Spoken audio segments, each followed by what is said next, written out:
J'espère que le petit café vous a restauré vos forces et que vous êtes prêts pour la suite. Avant de passer la parole à Xavier Chavannes, j'accède à la demande de M. Buchet qui assiste à notre journée et qui m'a demandé, qui tient à plaider pour les voies navigables et pour l'utilisation accrue des voies fluviales. Et il m'a demandé de mettre ceci. Je crois que c'est effectivement quelque chose qui entre dans le cadre du débat. Donc, je peux le laisser là pour le moment. Et j'en profite, et vite, tant que j'ai le micro, j'en profite pour introduire la conférence suivante qui donc, je crois, comme je le disais tout à l'heure, s'enchaîne parfaitement bien avec l'exposé que nous avons entendu. Et donc je suis très heureux d'accueillir Xavier Chavannes, qui nous vient de Paris, de l'Institut d'Hydro et de l'Institut de Physique du Globe de Paris, qui est physicien et qui est ingénieur de recherche. Alors ce dont il va nous parler, c'est sortir du pétrole des solutions qui posent problème. Je lui cède immédiatement la parole. Merci beaucoup. J'espère que tout le monde m'entend. Donc, alors plus particulièrement, pendant mon exposé, je vais vous parler des bilans d'énergie et présenter un exemple, l'éthanol de maïs aux États-Unis.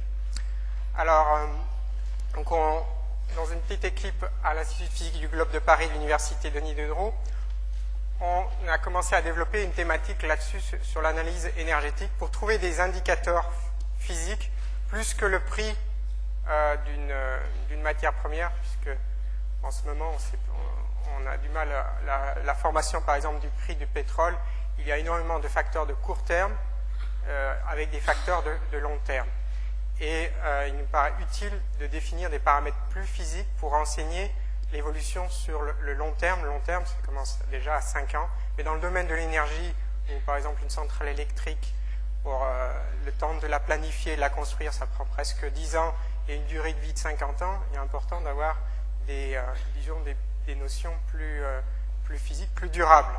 Je vous rappelle juste dans le domaine du pétrole, par rapport à la conférence précédente, la fin du pétrole bon marché, The End of Cheap Oil, c'était le titre d'un article qui a été publié par les deux géologues fondateurs d'ASPO en 1998, bientôt 10 ans, mars 1998. Et bien en 1998, le prix du baril était descendu à $10.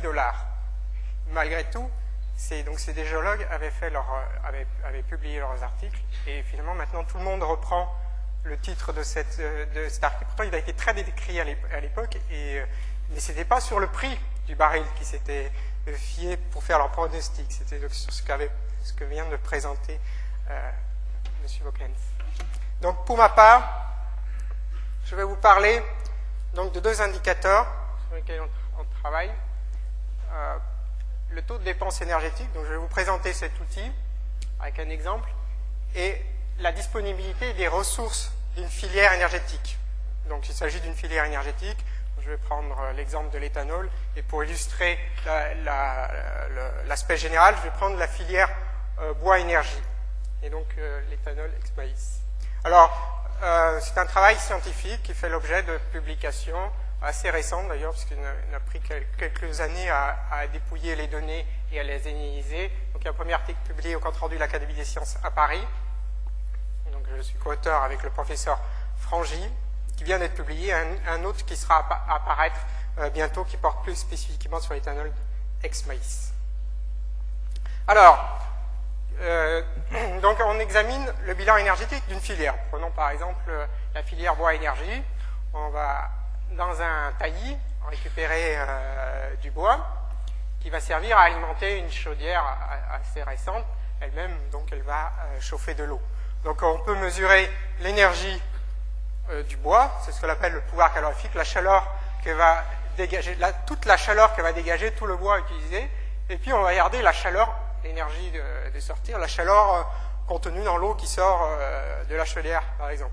Ou on peut imaginer qu'on a une installation un peu plus compliquée qui permet de produire de l'électricité et de la chaleur. Et donc on a donc une énergie d'entrée, une énergie de sortie. Alors, terme technique, c'est le pouvoir calorifique supérieur du bois. Mais, voilà, on a, donc ça peut être donc une alternative au pétrole pour le chauffage.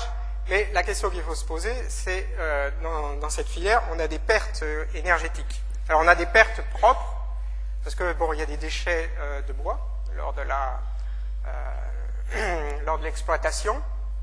Puis on a des pertes propres aussi au niveau de la chaudière. Par exemple, dans les fumées qui sortent, il y a la chaleur sensible et puis la vapeur d'eau qui emmène de la chaleur. Vous savez que entre la condensation de l'eau amène de l'énergie. Il n'y a qu'à voir quand vous sortez de votre douche ou votre bain, vous avez de l'eau liquide sur vous, et elle va s'évaporer et vous avez cette sensation de froid parce que ça emporte de la chaleur. Alors, on comptabilise, c'est ça, donc faire ce bilan d'énergie, donc c'est essayer de comptabiliser toutes ces pertes. Donc il y a des pertes propres, mais il y a aussi des pertes extérieures. Vous avez ici un schéma qui vous montre l'exploitation forestière. Donc il faut abattre les arbres ou enlever les branches et élaguer. Alors bon, il y a une partie qui sert aussi qui est du bois d'œuvre, mais bon, pour ce qui nous concerne, le bois énergie donc pour le chauffage. Ensuite, il faut le débarder, le transporter, le déchiqueter. La combustion sera meilleure si le bois se présente sous forme de petites plaquettes. Et le transporter. Et puis vous avez même des dépenses d'énergie au niveau de la chaudière, puisqu'il y a des composants. Il y a des consommations électriques pour la ventilation, retirer les cendres et même amener le bois jusqu'à là. Et donc, il faut aussi comptabiliser ces énergies. Et alors, à ce niveau-là, les énergies extra, ça va même plus loin, parce qu'il faut l'énergie aussi qu'il a fallu pour fabriquer l'électricité, pour fabriquer le carburant, pour fabriquer le matériel. Alors, il y a une question de comment tenir compte de ces énergies-là contenues dans tous les engins, ce qu'on appelle l'amortissement énergétique. Bon, il y a une analogie avec le délire économique, mais attention, je suis physicien, c'est d'abord une approche basée sur les principes thermodynamiques dont on sait depuis plus de 150 ans qu'on n'y échappe pas. Alors, donc, notre bilan, donc on va comptabiliser toutes les pertes. Alors, quand on fait cette somme donc des différentes contributions, des pertes propres, extérieures, tout ça, il faut bien voir qu'implicitement, pour pouvoir faire cette somme, on s'est ramené au même potentiel. Par exemple, on fait une campagne d'exploitation forestière où on amasse une certaine masse de bois, donc on comptabilise la consommation de carbone et le temps passé pour faire cette exploitation, et les dépenses à la chaudière, c'est pareil, il faut se ramener à la même pour pouvoir faire la somme. Et nous, ce qu'on dit, c'est que pour essayer en physique, c'est bien de travailler avec des nombres sans dimension. C'est beaucoup plus physique que des nombres avec des unités qui sont assez arbitraires.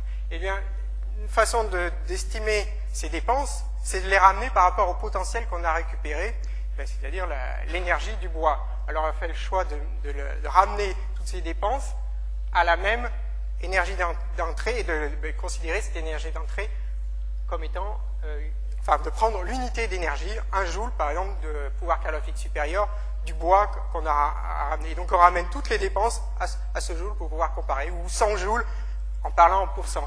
Et donc on va parler en pourcent, on va dire par exemple, eh bien, pour 1 joule de bois récupéré dans la forêt, il a fallu, ou 100 joules de bois récupéré, si on peut parler en pourcent, il a fallu, je ne sais pas, dépenser 2 joules de carburant et un amortissement sur le matériel qui doit correspondre à 0,1 joule. Vous allez voir en détail quantitativement pour le cas de l'éthanol de maïs. Et donc, on introduit ce que j'appelle le taux de dépense ou de dissipation, si on veut rester thermodynamique, qui est le rapport entre les pertes et l'énergie d'entrée. Alors, ce taux de dissipation, donc c'est ce qu'on explique donc, dans l'article qui est paru cet été. L'intérêt de cet outil, pour justement un indicateur sur les dépenses, l'efficacité énergétique d'une filière, c'est que d'un point de vue théorique, déjà, il a un sens, c'est-à-dire que T égale 1, ça représente un seuil, c'est-à-dire qu'on est en train de dépenser plus d'énergie qu'on en gagne. Et donc là, on commençait à s'inquiéter si ça vaut la peine de continuer. Il a aussi un intérêt très pratique, c'est qu'il est décomposable suivant toutes les dépenses, et donc pour faire l'analyse, où on est obligé de partir des données de base, c'est-à-dire combien de litres on a dépensé, combien de tonnes de bois on a ramassé, eh bien, il est très pratique pour décomposer le problème et étudier les unes après les autres, et puis faire des échanges éventuellement si on a dans la filière, si on a un procédé qui est plus efficace à un autre, ben on échange et puis on voit ce que ça donne sur le bilan total. Et on peut aussi rajouter comme ça, après la chaudière, il y a une installation pour produire l'électricité, parce qu'on a besoin d'électricité, on regarde s'il y a des dépenses supplémentaires, des pertes en réseau, par exemple. Voilà.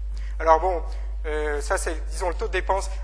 Taux de dépense, ça veut dire que T supérieur à 1, on est plus rentable finalement, théoriquement. On peut introduire le complémentaire, le facteur de rentabilité, pour dire si R supérieur à 0, ça veut dire que c'est rentable, puisque c'est 1 moins T, et R inférieur à 0, ben, on a un problème de rentabilité, c'est-à-dire qu'on dépense plus d'énergie qu'on en apporte. L'idée aussi, derrière ça, c'est une analyse fine qu'on va faire, c'est-à-dire par procédé, étape par étape, dépense par étape.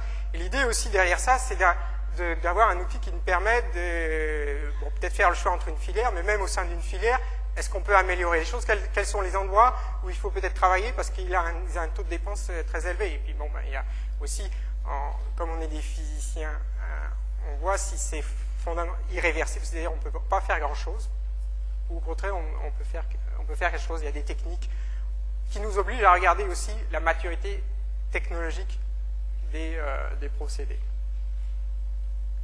Alors, ça veut dire le premier volet important d'une étude d'une filière énergétique. Le deuxième volet, et il faut bien voir les choses, c'est qu'on peut avoir, on est dans une situation où on exploite un gisement dont les caractéristiques font que le bilan énergétique est très bon. Et pour le pétrole, on a des exemples. Donc un taux de dépense faible. Malheureusement, ce gisement est en train de s'épuiser. Eh bien, on est obligé, et je pense qu'il y a un gros problème, c'est pour ça d'ailleurs qu'on s'est intéressé à ça, c'est que beaucoup des indicateurs dans des études qui par ailleurs sont très bien faites, mais les indicateurs finaux qui sont choisis, qui peuvent résumer, à mon avis, ils mélangent des choses très différentes. Et on est obligé de séparer les choses. Et donc, il faut étudier spécialement la disponibilité d'une ressource. L'exemple du pétrole, par exemple, est, en tout cas pour peut-être pas les derniers gisements, mais les anciens, on a une situation où on a le taux de dépense très faible. C'est d'ailleurs fondamentalement ce qui a fait l'intérêt du pétrole, c'est qu'on l'exploitait assez rapidement, enfin on pouvait extraire le pétrole du sous-sol assez facilement avec des dépenses faibles. Il y a le raffinage, mais on avait maîtrisé le raffinage, finalement ça faisait de l'ordre de 5% du pouvoir calorifique pour les bons pétroles. Mais maintenant on est dans une situation où ces gisements qui sont très bons, ben, ils sont en voie de disparition. Et ils ont toujours un bon taux de dépense, mais le problème c'est la disponibilité. Alors quand on commence à s'intéresser à ce problème de la disponibilité dans une filière énergétique, finalement on risque d'être amené à étudier tout. Quelle est la disponibilité du fer qui a servi à construire les outils, les engins, alors le cuivre, l'aluminium, l'eau. Alors, donc on peut classer déjà différentes donc ressources matérielles, on va dire non énergétiques, et ressources énergétiques. On s'aperçoit que pour les ressources matérielles, par exemple l'exemple de l'eau, finalement la limite ultime, disons, peut-être pas à court terme, mais à long terme, c'est vraiment l'énergie. Et il y a même des exemples actuels, comme par exemple le Koweït, qui a peu d'eau potable, et donc qui installe beaucoup d'usines de dessalement pour se fournir en eau potable. Je crois, je ne sais plus les chiffres exacts, mais c'est plus de la moitié de son eau, je crois même 70% de son eau viennent d'usines de dessalement. Et ces usines fonctionnent avec le gaz naturel ou le pétrole. Ben voilà. Donc elle arrive à avoir de l'eau, mais avec des dépenses d'énergie. Et donc ceci, c'est important, je pense, d'étudier les disponibilités en eau potable aussi, comme par exemple pour l'éthanol de maïs. Mais le point important, je crois que c'est l'approvisionnement énergétique, ressources énergétiques, parce que vraiment, ça conditionne nos vies et évidemment l'économie de nos sociétés.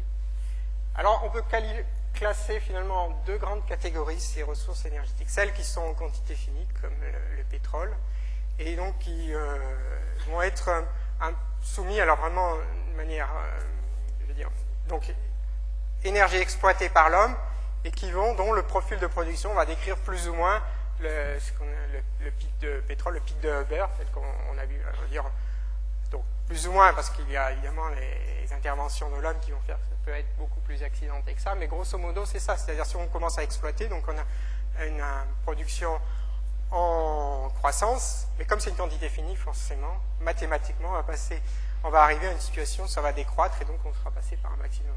Mais alors bon, le moment où on va passer par le maximum peut être très long. Donc là, j'ai listé les énergies primaires, donc, ce que j'appelle les énergies extraites de la nature, les ressources énergétiques extraites de la nature, avec des estimations très qualitatives sur leur durée, on va dire d'un point de vue, plus d'un point de vue, sans trop tenir compte des problèmes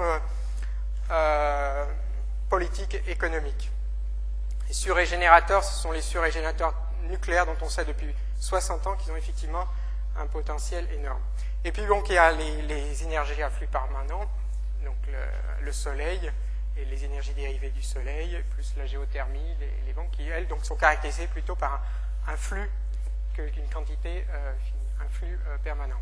Mais bon, ces énergies-là, elles sont connues encore plus avant même l'âge industriel, et elles ne sont pas non plus, elles sont, on va dire, soit limitées par leur flux, soit on a un problème pour accéder à ces énergies. Et d'ailleurs, ça nous renvoie aussi au problème du taux de dépense, au taux de dissipation énergétique, parce que pour certaines d'entre elles, on peut payer plus cher que ce qu'elles vont nous rapporter. Et donc, évidemment, l'intérêt s'arrête vite.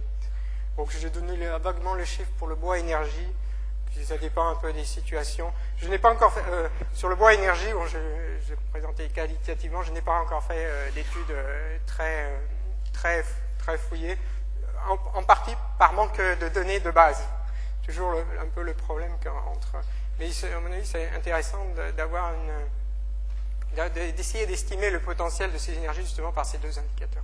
Alors, disponibilité d'une ressource énergétique, je vous dis, ça va dépendre du taux de dépense. Et la raison est que nous, ce qui nous intéresse, c'est finalement pas le bois, par exemple, le brut, c'est la chaleur qu'on va...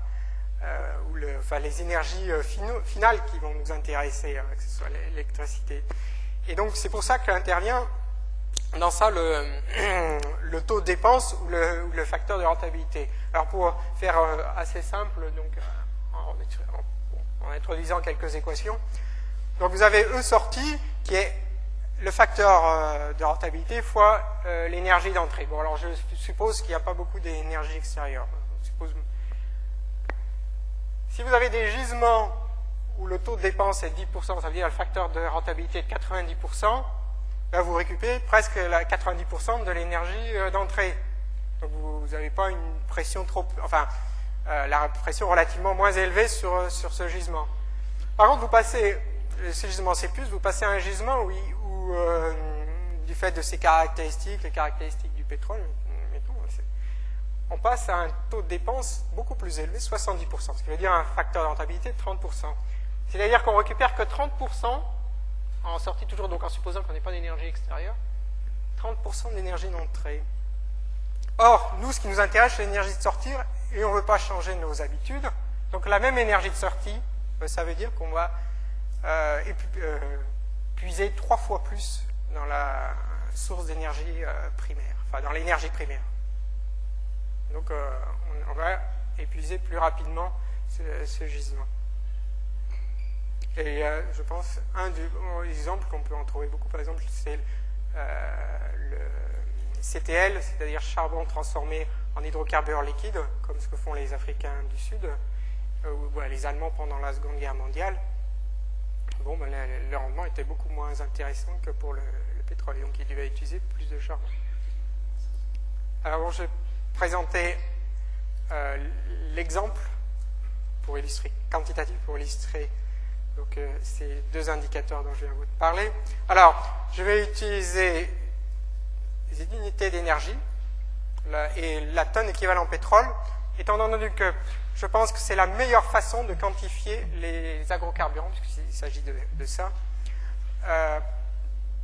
pour comparer par rapport au pétrole, étant donné que 1 joule de pouvoir calorifique d'éthanol va produire la même énergie mécanique qu'un joule d'essence. Et donc, il plutôt que d'utiliser le volume ou la masse, il vaut vraiment mieux utiliser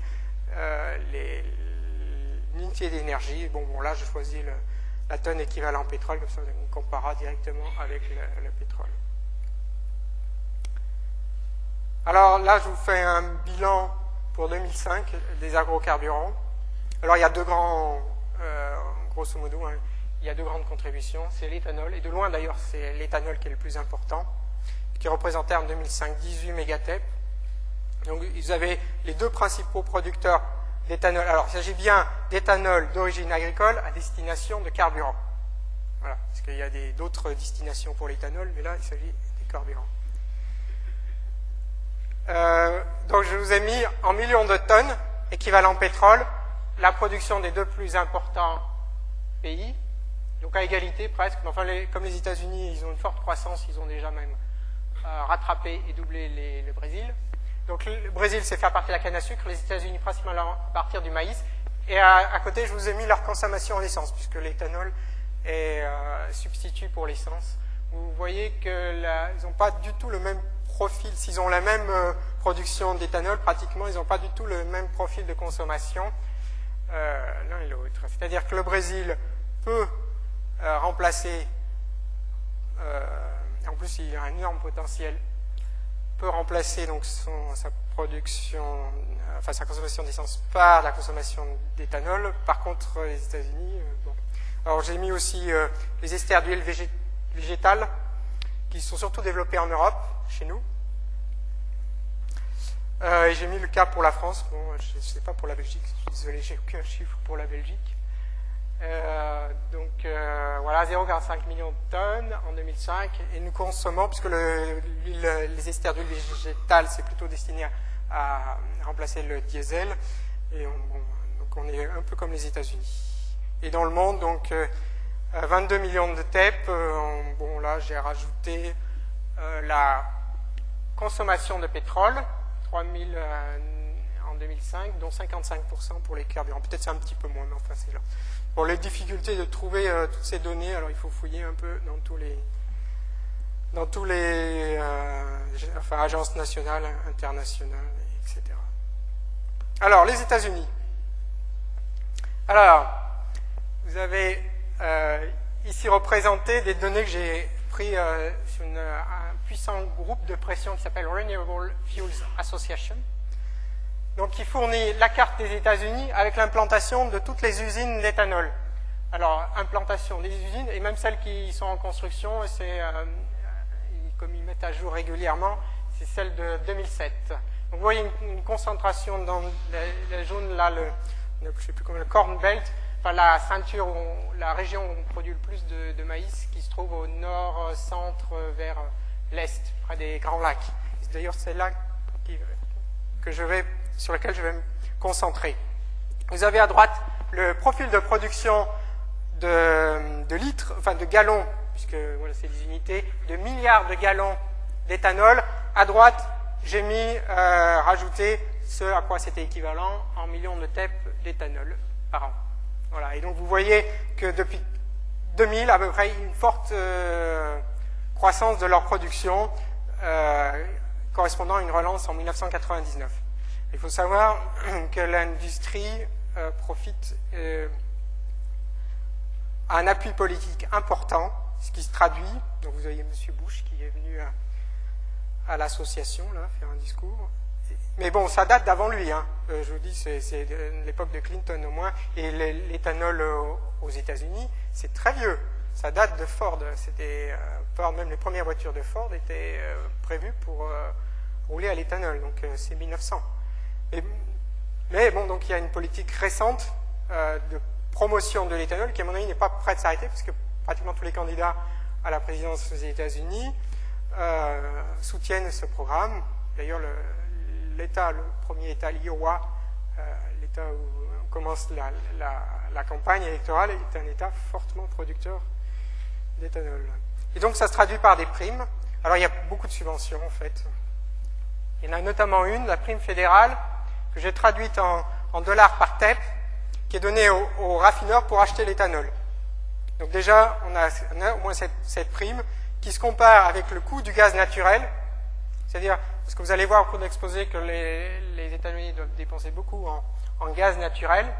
Donc vous avez d'un côté, ils reçoivent 265 $, au moins, parce qu'il y a d'autres subventions, et de l'autre côté, ils doivent payer 90 $ la TEP. Donc déjà, même si il faut dépenser une TEP de gaz naturel pour une TEP d'éthanol, c'est bien. Et puis bon, le coût de l'essence, puisque c'est un peu ça qui concurrence l'éthanol, il est suffisamment élevé. Alors, vous pouvez multiplier par 3 les chiffres qui sont à votre droite, puisque depuis 1999, il y a eu une certaine évolution dans les prix des hydrocarbures. Il y a eu aussi une évolution dans le prix de l'éthanol. Alors par contre, la prix n'a pas changé. Alors je vais me concentrer sur les États qui sont entourés là par cette barre rouge, parce que c'est là où j'ai obtenu des données pour estimer ces bilans d'énergie. Alors, la filière donc éthanol de maïs, eh ben, vous partez du champ, vous avez le maïs, donc vous voyez, bon, il y a la récolte, les grains sont transportés jusqu'à l'usine, où ils sont donc traités pour produire l'éthanol. L'éthanol est lui-même transporté jusqu'à son service. Alors bon, l'usine a des sous-produits, alors c'est dans le bilan énergétique, c'est toujours... Ça fait l'objet de beaucoup de discussions, comment attribuer ça. Et donc vous arrivez à l'éthanol, donc qui va constituer dans notre indicateur là, le taux de dépense, la quantité au dénominateur, et donc vous avez les dépenses au numérateur. Et donc les dépenses, alors le gain c'est le pouvoir calorifique inférieur de l'éthanol, inférieur parce que comme il s'est servi dans le transport et que malheureusement on ne récupère pas l'eau de condensation, l'énergie de condensation, donc on a le PCI. Et puis donc au dénominateur les dépenses qu'on va décomposer et étudier les unes après les autres.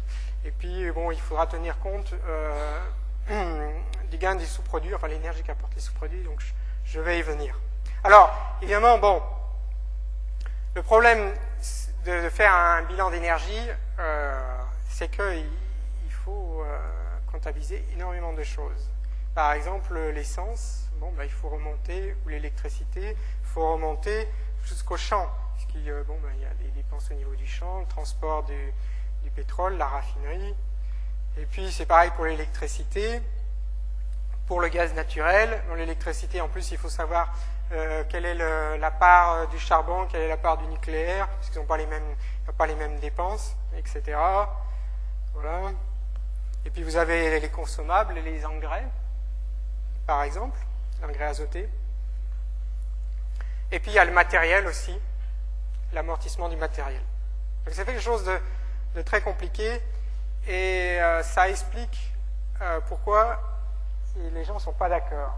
Pour peu qu'ils aient, les uns favorisent un peu la filière, les autres au contraire, ils trouvent beaucoup de problèmes.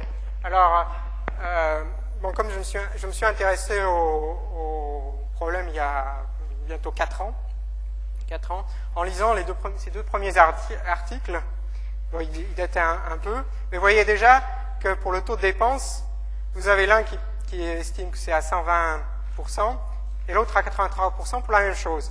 Et après, bon, ils ont continué. Ils ont fait un peu un échange. Donc, M. Pimentel estimait que c'était 134%. Chapoury, non. Alors, donc, vous voyez, ils sont même allés en divergent. Alors, donc, il y a eu plusieurs. Alors, en gros, ça se faisait un peu un conflit entre les fonctionnaires des ministères de l'agriculture des États-Unis et un universitaire, M. Pimentel. Grabowski, alors c'est une étude que je trouve très bien faite. Mais alors, ce qui est bizarre, c'est que c'est destiné à un rapport d'association, c'est-à-dire finalement quelque chose d'assez confidentiel, et qui est très difficile à lire, mais qui contient énormément de données. Et je ne suis pas tout à fait d'accord avec sa valeur. Mais enfin, bon, voilà. Vous avez donc un débat qui continue encore, d'ailleurs. Puis d'autres personnes se sont joints, notamment d'autres universitaires, qui, eux, ont été en accord avec les fonctionnaires du ministère de l'Agriculture. Alors, pourquoi de telles différences? Donc, c'est sur le taux de dépense, sur la même filière. Qu'est-ce qui se passe? Est-ce qu'ils ont pris les mêmes définitions? Est-ce qu'ils ont oublié les uns des dépenses ou surestimé? Ou est-ce qu'il y a un paramètre physique? Donc, on est obligé, je veux dire, bon, en sciences, ça arrive souvent qu'il y ait des controverses, et pour peu qu'on connaisse un peu, ben on est obligé de remonter à la base. Ben, il faut partir des données de base. Alors, pour le cas, l'avantage des États-Unis, c'est que grâce à l'Internet, on peut avoir accès à beaucoup de données. L'inconvénient, c'est qu'ils sont restés au niveau des unités au Moyen-Âge. Donc, vous avez droit à ces... Alors, je veux dire, c'est... On devient un fervent défenseur du système international quand on voit comment c'est, parce que ça permet énormément de simplification. Mais enfin, comme les données étaient en unité du système états-unien, donc j'ai eu droit au gallon par acre. Alors, j'avais des données de gallons, donc consommation de gallons carburant par acre, par an et par État. Alors, c'était intéressant d'avoir par État, moyenné par État, parce que ça permet de faire des comparaisons. Et les rendements agricoles, donc c'était le boisseau, c'est l'unité de volume qui était utilisée au Moyen-Âge, chez nous. C'est plus intéressant d'avoir, pour le bois, par exemple, pour de la biomasse, d'avoir les données en tonnes, donc en masse plutôt qu'en volume. Alors le mieux, c'est en masse sèche plutôt qu'en volume, parce que le volume, il y a l'air et la façon dont on peut comprimer les choses, on n'a pas la même chose pour le même contenu énergétique, parce que en fait, l'idée, c'est de se ramener à des contenus énergétiques. Bon, alors, il faut tenir compte de plein de paramètres et donc voir en détail, aller chercher. Donc, il n'y a pas que seulement les articles dont je vous ai exposé, mais il y a aussi beaucoup de documents des ministères de l'Agriculture états-uniens et de l'énergie, plus des rapports universitaires, plus on va dire des études plus techniques un peu différentes. Voilà, l'usine, vous avez encore d'autres unités. Le BTU, c'est le British Thermal Unit, etc. Donc, alors, évidemment, tous les détails peuvent compter. Notamment, il y avait une discussion de savoir s'il s'agissait de l'éthanol anhydre ou hydraté ou dénaturé. Ils n'ont pas le même pouvoir calorifique par kilo ou par litre. Alors après, bon, il y a les taux d'humidité dans le boisseau de maïs qui m'a pris un peu de temps aussi parce que effectivement, entre la ferme et l'usine, il y a eu un séchage. Or, on compte les consommations à la ferme par boisseau de maïs réel, quoi. Et donc l'humidité, le taux d'humidité peut être variable et donc on n'a pas le même contenu calorifique, etc. Alors qu'à l'usine, il a été séché. Enfin, bon, je vous passe. Et puis en plus, bon, les unités, quand ils disent tonnes chez eux, est-ce que c'est short tonne ou métrique tonne? Il y a une différence de 10% entre les deux. Et puis bon, il y a les incertitudes qui sont inévitables.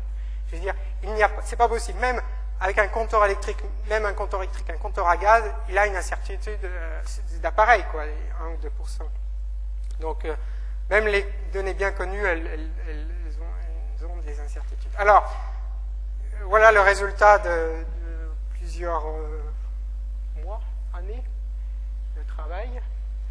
En gros, alors, ça dépend aussi beaucoup de choses. Alors, à la ferme, donc j'ai tout ramené en pouvoir calorifique de l'éthanol produit. C'est des choses, donc c'est mon taux de dépense. Donc, en gros, comprenez ça comme ça. Pour produire 100 joules d'éthanol, eh bien, il faut carburant et combustible pour le séchage, 6,5 joules. Alors, c'est une donnée moyenne pour 2001. Et moyennée sur tous les États sauf le Nebraska. Alors, ce qui est intéressant, c'est qu'il y avait une étude pour 1996 qui était une année humide, et donc qui a nécessité plus de séchage. Et c'était 12 joules. Donc vous voyez, je veux dire, déjà vous voyez que c'est très compliqué de faire un bilan énergétique parce qu'il y a beaucoup de paramètres qui vont intervenir et qui vont le modifier. Il y a déjà de l'humidité d'une année. Ensuite, si vous regardez, alors il se trouve que pour la plupart des États étudiés, ils ont peu recours à l'irrigation, vous allez le voir, parce qu'ils sont dans une région suffisamment arrosée pour produire du maïs. Sauf qu'il y a des États, et il y en a même, commence à y en avoir même beaucoup, comme le Nebraska, où une partie du Nebraska, ils doivent irriguer.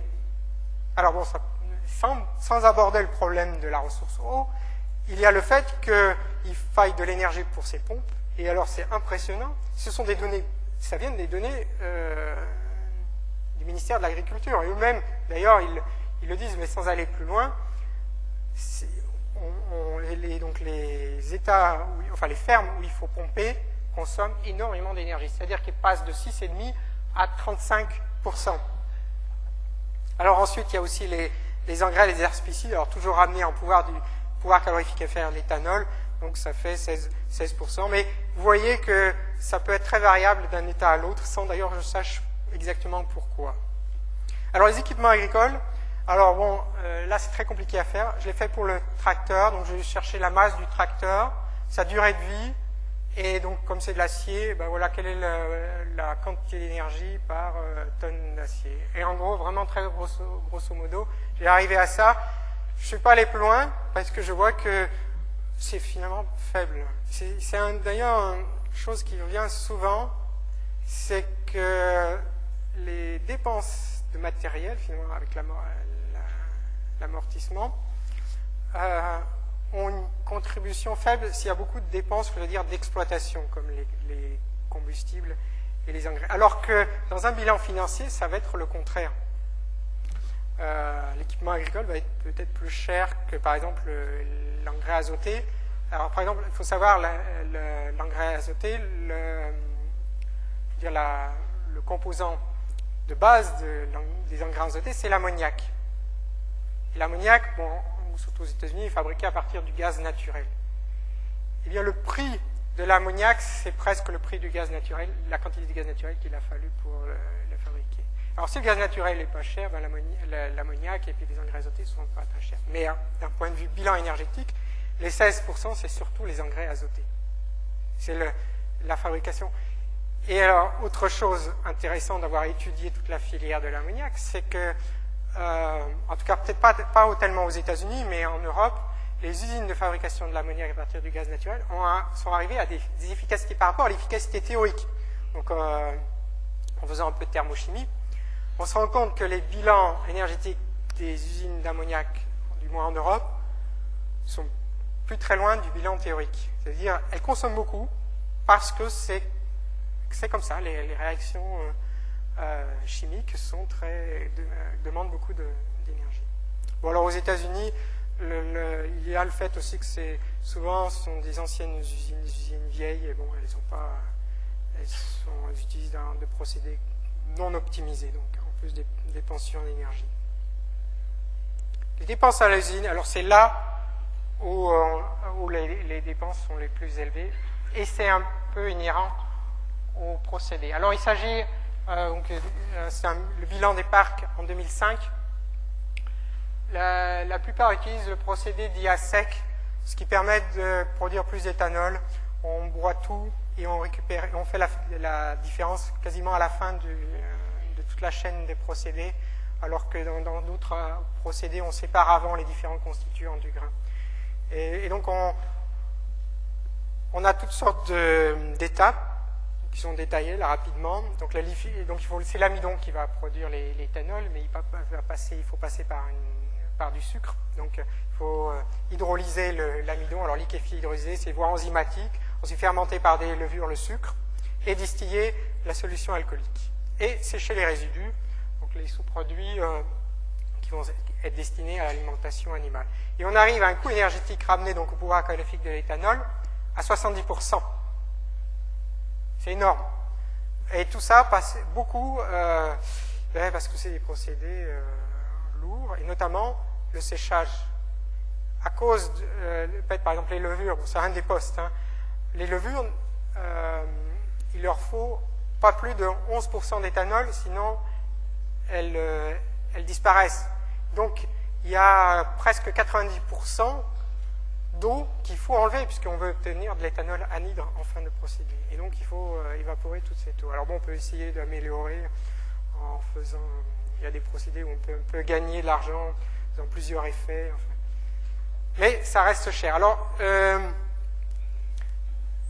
ici, j'ai donc...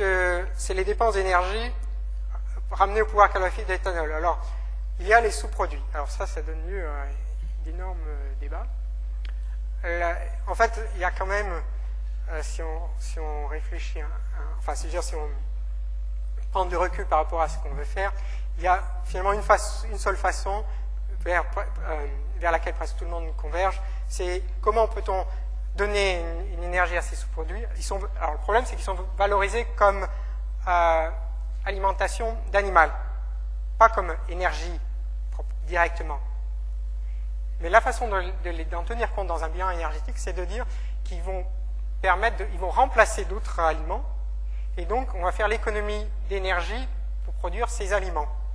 Ça me semble la meilleure façon d'en tenir compte. Et non pas comme certains voudraient faire, en attribuant donc toutes ces dépenses d'énergie au niveau de l'usine au prorata des masses ou des pouvoirs calorifiques. Parce que l'un va servir pour une utilisation vraiment énergétique, l'autre pour une utilisation, on va dire, alimentaire. Or, on sépare bien les deux. C'est d'ailleurs même le problème. Si on avait vraiment, je veux dire, si on mélange les deux, alors pourquoi s'embêter à faire tout ce qu'on fait là? On donne directement les grains de maïs au bétail et on aura le meilleur bilan d'énergie que ce qu'on a fait là. Alors, donc en faisant ça, qui est raisonnable, c'est-à-dire quelle énergie on économise en utilisant ces aliments au lieu d'autres, bon, on arrive, alors bon, après, j'ai introduit ce que j'appelle un facteur d'économie qui permet d'abaisser donc les dépenses énergétiques qu'on va avoir. Alors, il y a un truc intéressant, c'est qu'il y a une usine qui a ouvert très récemment qui, justement, valorise les résidus en énergie. Elle fermente une grande partie des résidus pour produire, donc fermentation méthanique, pour produire du gaz qu'elle utilise pour le procédé d'éthanol, qui lui coûte toujours très cher. Mais elle n'a plus besoin de faire les dépenses de gaz naturel, les dépenses sont assurées par ce procédé, parce qu'ils font aussi une économie de séchage aussi sur les résidus. Bon, ils ont aussi tout un parc de bétail en engraissage qui est à côté de l'usine, donc ils récupèrent les déjections, et puis une partie des drèches, donc, qui ne sont pas utilisées pour la fermentation, sont données au bétail, mais ils n'ont pas besoin de les sécher parce que la distance est courte. Et donc ils obtiennent un très bon bilan. Au lieu de 70%, ils n'obtiennent plus que 12,5% au niveau de l'usine. Alors le paradoxe de ça, c'est que j'ai appris récemment que cette usine a fait faillite. Elle s'était beaucoup endettée pour monter tout l'appareil, et puis, je ne sais pas, vous n'êtes pas sans savoir qu'il y a un problème de crise de crédit aux États-Unis, et alors visiblement, les banques n'ont plus voulu leur prêter. La seule usine qui était rentable, bon. Alors il y a le coût des transports. Donc transport du maïs de la ferme à la coopérative, typiquement distance de 100 km, et transport de l'éthanol à la station, typiquement distance de 1100, 1200 km. Alors, toujours en pouvoir calorifique, vous vous rendez compte que c'est plutôt entre la ferme et l'usine que ça coûte plus cher. La raison, c'est que, il y a deux raisons. C'est que le grain de maïs n'est pas moins concentré en énergie que l'éthanol. On a récupéré l'éthanol, on a concentré en énergie. La deuxième raison, c'est qu'on utilise le train. Le train est très économique. On utilise aussi des voies fluviales.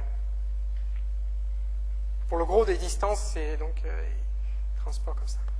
Alors, le bilan. Donc, alors, j'ai fait le bilan. Alors, le problème, c'est que pour faire le bilan, il y a vous avez vu que, surtout au niveau de la ferme, il y a les facteurs. Alors là, je n'ai pas compté l'usine très bien, puisque visiblement, elle a dû fermer. Enfin, de toute façon, en plus, c'était une usine qui venait à peine d'ouvrir. Donc, il faut faire, soit on fait une moyenne sur tous les états. Là, on regarde la dispersion qu'il y a d'un état à l'autre, où il doit y avoir une raison physique, je ne sais pas laquelle. Bon, il y a l'état aussi où il faut pomper. Donc, disons, avec les sous-produits, c'est le bilan de droite qui permet donc qui est un peu mieux en utilisant les sous-produits. Et donc, notre analyse est suffisamment fine pour voir aussi quelle est la contribution des différents donc des différentes énergies par rapport donc, au bilan dans le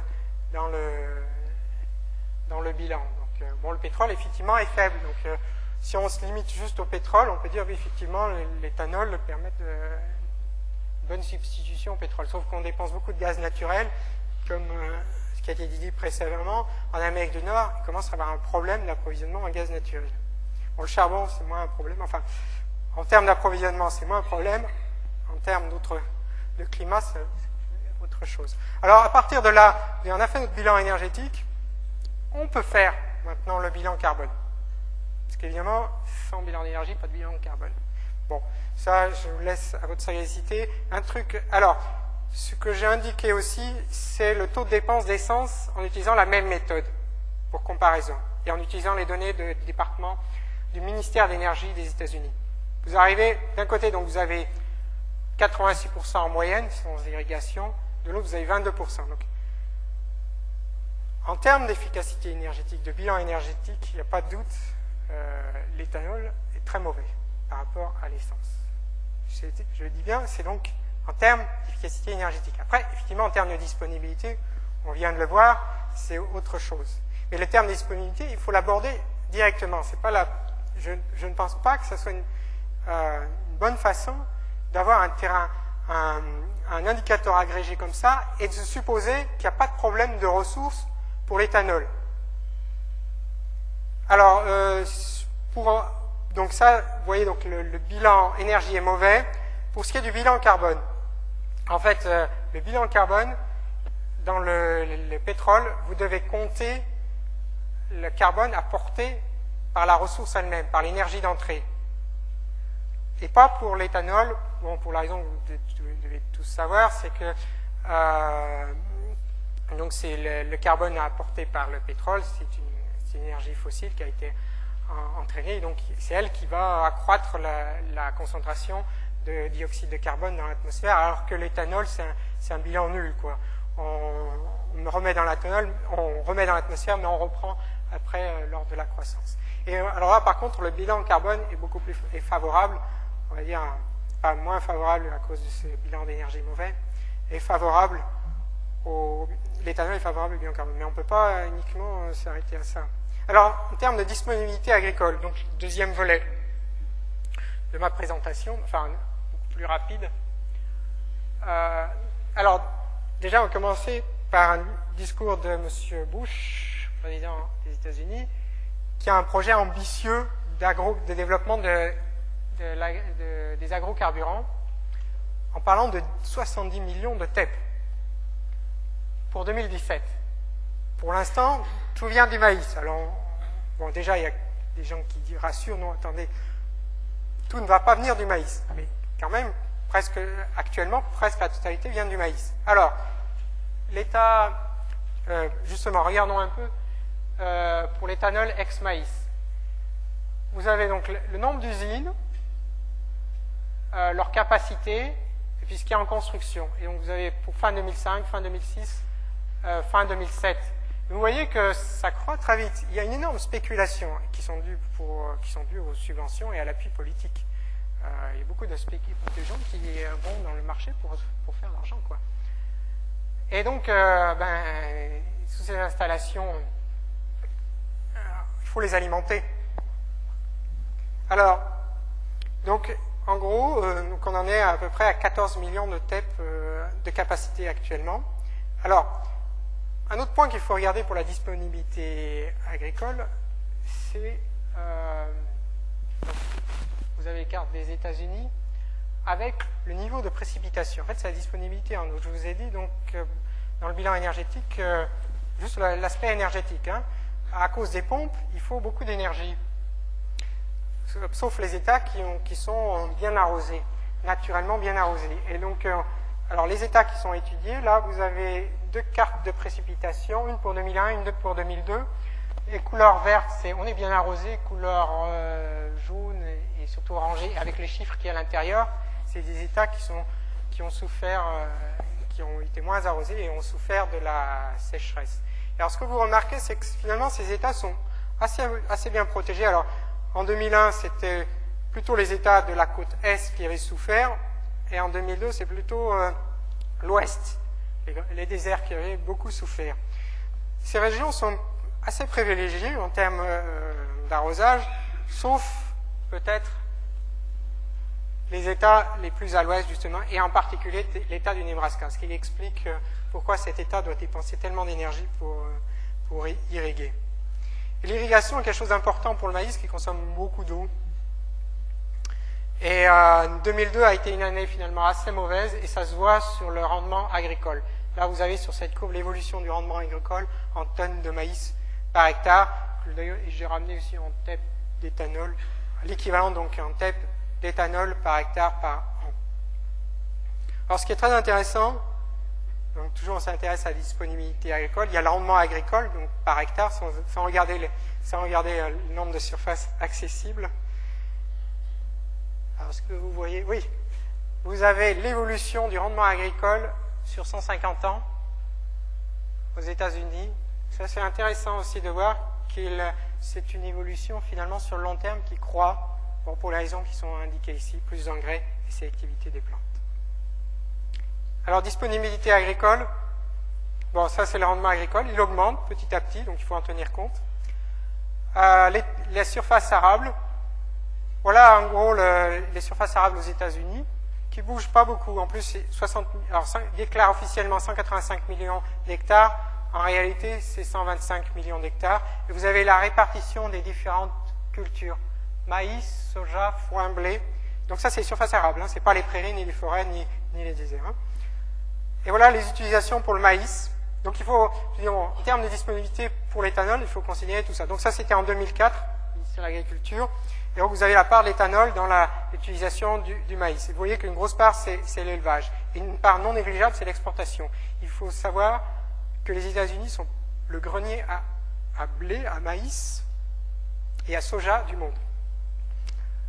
C'est les premiers exportateurs pour le maïs et le soja, premiers producteurs aussi. Enfin le soja ils sont petit à petit rattrapés par le Brésil. Et ils exportent même du riz. Mais enfin bon, ça c'est moins grave.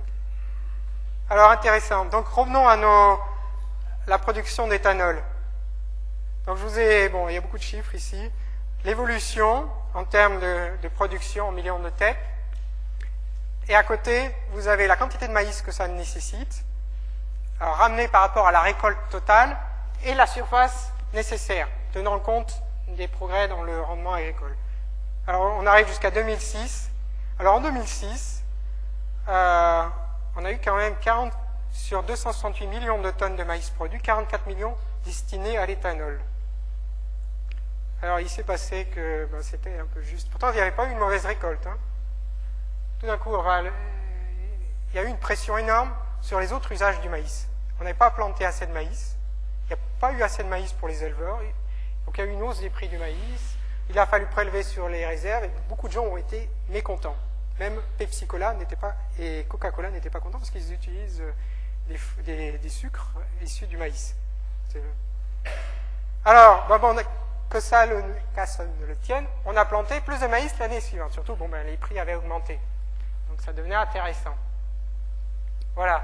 Alors j'estime, parce que il n'y a pas encore les chiffres, mais ça doit être à peu près 12,4 millions de têtes. Voilà. Mais alors on est passé de 268 millions de tonnes de maïs à 233, parce que on a planté plus de surface. Problème, ça s'est fait au détriment du soja. Et alors, la solde de soja a diminué de 16%, et on assiste à une hausse des prix du soja et des tensions maintenant sur le soja. Alors, il y a des problèmes au niveau des stocks agricoles qui sont pas dus seulement aux agrocarburants. Je dirais même les facteurs principaux ne sont pas dus, et sans doute peut-être cet après-midi, il y aura des discussions à ce sujet. Effectivement, les stocks de céréales en particulier diminuent de manière inquiétante. Et donc le développement, c'est d'ailleurs ce qui est en train de se freiner plus d'ailleurs que sur le bilan d'énergie pour l'instant, c'est sur vraiment la disponibilité agricole. Donc pour résumer, donc voilà, le bilan est mauvais, disponibilité agricole, donc comme on a vu, il y a des problèmes. Bon, il faudrait aussi étudier pour être complet d'autres aspects comme l'approvisionnement en eau, la fertilité des sols. Alors pour terminer, je voudrais essayer d'élargir la vision, et revenir d'ailleurs à la première partie de ma présentation, plus générale, c'est que là je me suis un peu restreint et j'ai pris pour énergie d'entrée l'éthanol.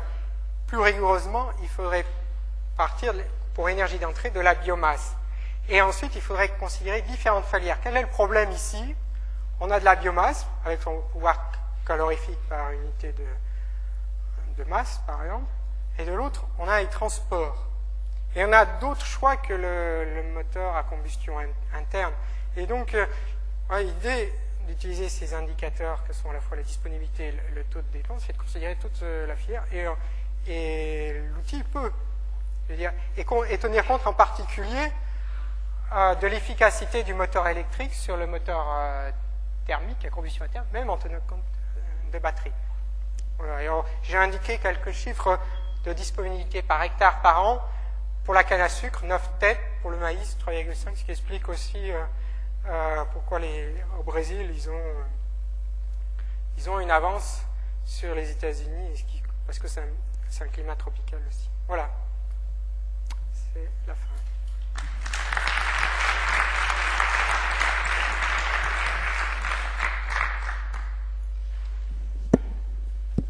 Oui, ça marche. Je vous propose qu'on ne soit pas long parce que, comme toujours dans ce genre de séance, le retard s'accumule un peu. Donc, je crois que je vais être extrêmement dictatorial et vous permettre 2 questions pour le moment avant de passer à l'exposé de Michel Wautlet. Donc, je retiens qu'effectivement, en tout cas pour la filière éthanol, le nombre de paramètres à prendre en charge et à prendre en compte est évidemment colossal et que d'autre part, les estimations se situent de part et d'autre de 100%, ce qui est quand même aussi, je trouve, assez étonnant. Enfin bon, ok. Oui ?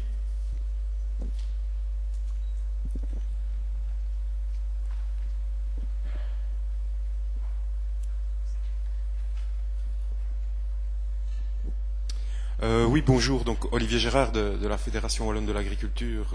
En fait, votre exposé nous montre un petit peu donc la problématique qui se pose d'une manière générale et particulièrement au niveau des États-Unis.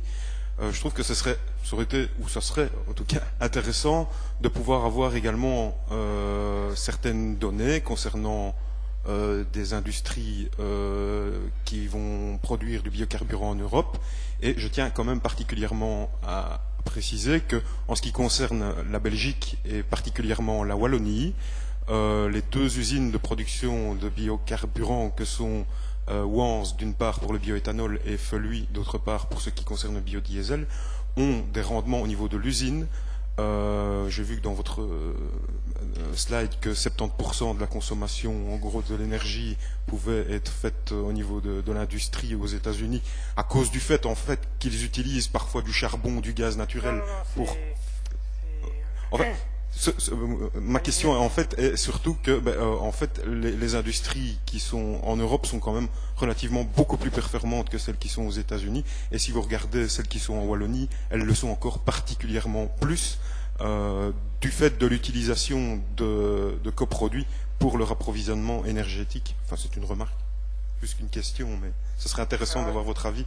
Oui, alors je peux vous dire, c'est c'est complexe quand même. Il faut vraiment regarder tous les détails parce que ils peuvent être importants. Alors, je commence à regarder. Alors, bon, il y avait énormément de données pour les États-Unis suite d'ailleurs à cette controverse. L'avantage de cette controverse, c'est que ça a permis d'alimenter en données tout ça et de rendre public beaucoup de données. Donc, il y avait énormément de données, c'était accessible par l'Internet, donc j'avais ces données. Le gros problème, je veux dire un des problèmes, pas uniquement celui-là, mais un des problèmes, c'est d'avoir accès aux données de base, celles dont on peut se dire il n'y a pas d'hypothèse, les gens ne se sont pas amusés c'est-à-dire la consommation d'électricité et de gaz dans une usine, ou si on utilise. Moi, ça m'intéresse d'étudier des données en Europe. Alors, en Europe, ou en Belgique plus particulièrement, pourquoi pas dans une usine. On a des étudiants qui peuvent travailler là-dessus et faire un bilan. Il faut avoir évidemment ces données pour pouvoir juger. A priori, je pense que pour le blé, d'après des données justement d'usines pour ce qui concerne le blé, qui utilisent le même procédé qu'aux États-Unis. Il faut savoir que les usines aux États-Unis sont très modernes. Et d'ailleurs, elles se construisent, il y en a beaucoup qui se construisent. Le plus grand parc aux États-Unis a été construit après 1999. Le plus gros, presque 80% du parc est récent, quoi, date d'après 99-2000. Donc, à mon avis, ils ont réfléchi. C'est vrai qu'ils n'utilisent pas la cogénération. Alors, pour quelle raison exactement? Est-ce que ça valait pas la peine? De ce que je connais, commence à comprendre comment fonctionnent les États-Unis jusqu'à récemment, c'est qu'ils considéraient que l'énergie était bon marché, donc c'était pas là où il fallait faire des économies. Mais moi, je suis très ouvert à faire des études. Je n'ai pas d'a priori, certes, avec l'étude de l'éthanol, une conclusion, et je veux dire, pour moi, c'est pas une filière va vivre, quoi. Elle va avoir rencontré beaucoup de problèmes et on commence déjà à en rencontrer. Oui, le micro arrive. Au galop, je vois. Est-ce qu'on peut? Là. Ici. C'est le dernier privilégié, hein, vous vous rappelez. Hein. Oui, allez. Donc, vous savez peut-être qu'on peut faire de l'électricité avec l'éthanol. L'électricité avec l'éthanol. L'Institut français du pétrole, il y a probablement 40 ans, a développé des piles à combustible avec 40 ans. l'éthanol. Est-ce que vous avez pu faire la comparaison? Mais le problème, là, je suis finalement en amont. Je cherche à produire de l'éthanol. Alors déjà, le bilan, Oui, oui. je ne suis même pas allé Mais après. vous avez fait la comparaison avec le moteur à explosion, par exemple, et l'effet purement thermique. Bon, on peut alimenter des moteurs électriques. Oui, mais ça se rajoute. Enfin, vous je veux n'êtes dire, pas- si le bilan est mauvais, je veux dire, si déjà le bilan est mauvais en arrivant à l'éthanol, alors après, moi je pense que si vous voulez produire de l'électricité, Je pense qu'en plus, le biocarburant, c'est une folie. mais il y a beaucoup de problèmes. Bon, il faut toujours regarder tous les aspects. Il y a, et Je pense, si je peux me permettre, un des ateliers de cet après-midi est précisément consacré à la discussion de ce genre de questions. Hein. Donc, je ne crois pas que je vous frustre trop en limitant la discussion ce matin. juste un mot. Bon, il y a 2 ateliers, effectivement, ils sont organisés. C'est remis un atelier sur l'agriculture, un atelier sur les énergies alternatives. Mais là, on aborde plein d'aspects ici, qui est l'agriculture. Je veux dire, je pense que le problème actuel des États-Unis, c'est qu'ils sont... Alors, c'est pas des grandes quantités encore, mais il y a une tension, déjà, il existe une tension sur les marchés agricoles, sur le marché des céréales en particulier. Qui sont dues, il y a d'autres causes, on consomme trop de céréales par rapport à ce qu'on en produit, les changements un peu à régime alimentaire, et puis bon, le fait qu'on est arrivé un peu à saturation avec la révolution agricole. Et il y a ça qui se rajoute en plus, et surtout aux États-Unis en plus, qui exportent énormément de céréales. Et ça suffit à poser des tas de problèmes, parce que la hausse des prix, ça a été un peu la goutte qui a fait déborder le vase. Voilà. Bon, je ne sais pas jusqu'où ça va continuer. C'est un peu, parce que là, on continue à construire des centrales. Bon. Ok, merci beaucoup. Donc, on fait la transmission du micro.